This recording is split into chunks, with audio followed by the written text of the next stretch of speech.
घर से गुलाब लेके लेकिन फिर भी ये प्यार है आपका। अब लेंगे तो मैं नोच दे बोलो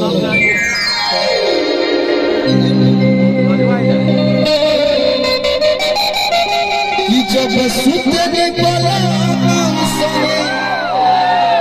खपिया लगे तब हमारे ना झुलुकिया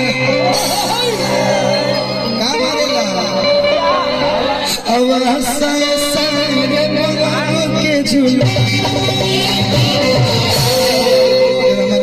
प्यारे माता बहने बैठी हैं, कुछ कुछ भौजियों बैठल रहे रोवे लोग बढ़िया बच्चियों को बैठ के आराम से देखा दे लोग। आजकल कुर्सी के लड़ाई का कुर्सी नहीं के छोड़ेगे, जहाँ से बैठल बा वहीं रहो। और लोग बुर्बक वालों खड़ा हो गए देहिया पे छोड़ बोले तो नीचे हो जाने अच्छा लगे।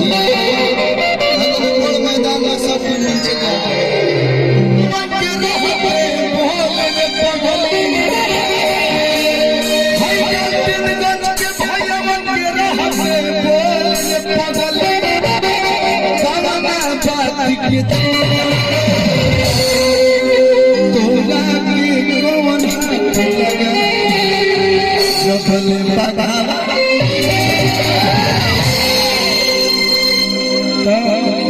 क्यों छूटियो जब तक आप लोग तब तक हम भूपेंद्र भैया सब लोग स्वस्थ रहेंगे।